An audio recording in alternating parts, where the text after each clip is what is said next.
Bueno, hoy voy a hablar de los principios constitucionales y cómo ellos intervienen en la configuración de los criterios de las organizaciones y su relación jurídica con la soberanía del Estado. Para hablar de los principios constitucionales es importante tener en cuenta la Constitución Política de Colombia, ya que esta es la norma de normas y cuyos lineamientos deben ser considerados en todos los ámbitos y espacios en que se desarrolla el Estado, incluyendo el ámbito organizacional. Los principios son fundamentos normativos, son la base de todas las normas constitucionales, fuente integradora de todo ordenamiento jurídico y todas las normas que actualmente se encuentran en Colombia. Esta Carta Magna, en su título 1, hace referencia a los principios fundamentales que deben observarse como línea de conducta del Estado, en la cual podemos vislumbrar sus características, sus fines, definiendo una serie de garantías que ha de proveer el Estado para la consolidación de un país soberano con instituciones sólidas y una sociedad con condiciones para un adecuado desarrollo de sus ciudadanos.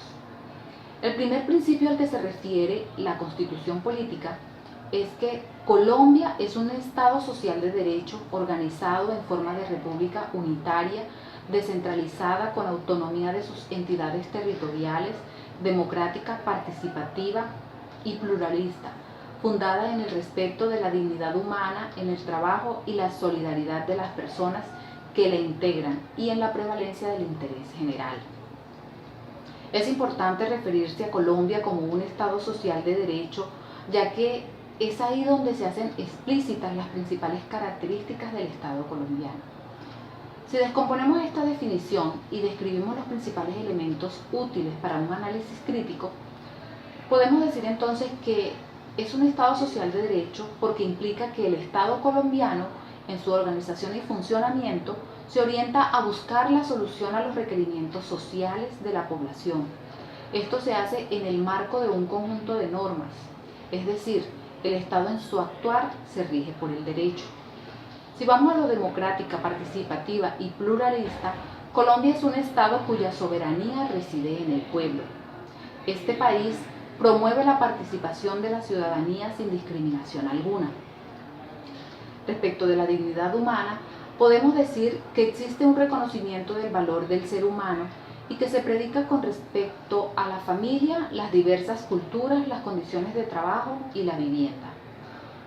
Si tocamos el tema del trabajo, podemos afirmar que es una actividad humana, libre y lícita que una persona desarrolla en forma independiente o asalariada para satisfacer necesidades de diferente naturaleza. El siguiente principio fundamental de la Constitución expresa que son fines esenciales del Estado servir a la comunidad, promover la prosperidad general y garantizar la efectividad de los principios, derechos y deberes consagrados en la Constitución, facilitar la participación de todos en las decisiones que los afectan en la vida económica, política, administrativa y cultural de la nación.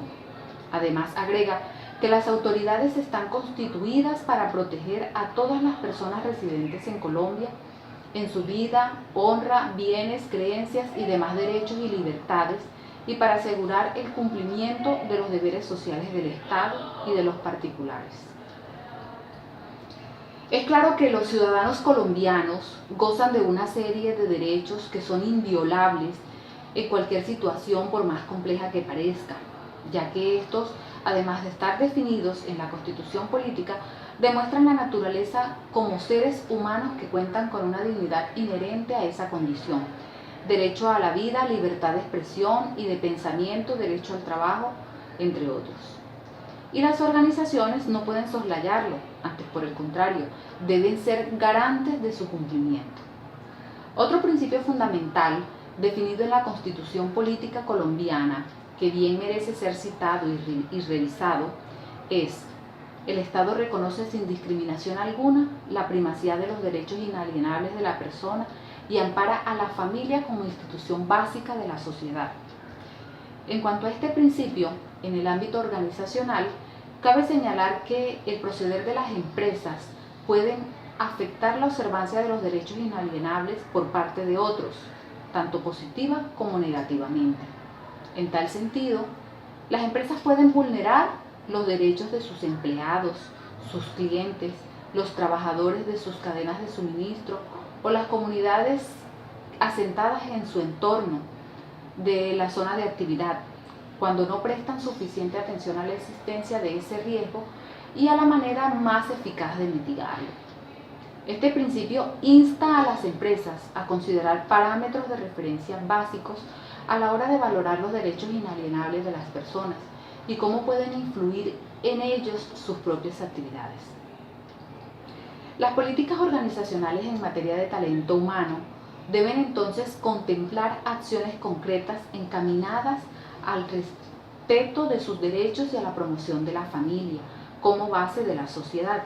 Otros dos principios fundamentales definidos constitucionalmente que pueden analizarse en conjunto son: primero, el Estado reconoce y protege la diversidad étnica y cultural de la nación colombiana. 2. Es obligación del Estado y de las personas proteger las riquezas culturales y naturales de la nación. Frente a esto, en el ámbito organizacional, es claro que para las empresas poder diferenciarse, ellas ven cada vez más la necesidad de competir por la calidad, por una atención personalizada y por una capacidad de innovar y generar conocimiento.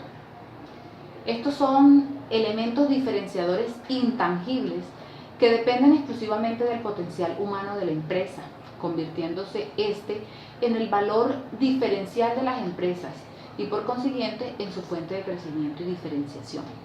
Hay que tener en cuenta en ese talento humano la diversidad de género, etnicidad, religión, clase social, habilidad física, orientación sexual y edad.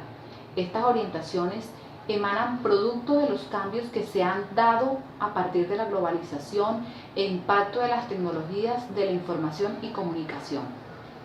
Ante estas nuevas exigencias del mundo empresarial, nos encontramos con nuevos requisitos y necesidades de la sociedad. El factor humano en la actualidad es diverso tanto en procedencias y culturas como en intereses, necesidades y valores. Con la nueva situación y el cambio del entorno, existen varias opciones para minimizar el impacto en la propia organización. El tipo de gestión que haga una empresa de la igualdad de oportunidades dependerá de la visión sobre la misma.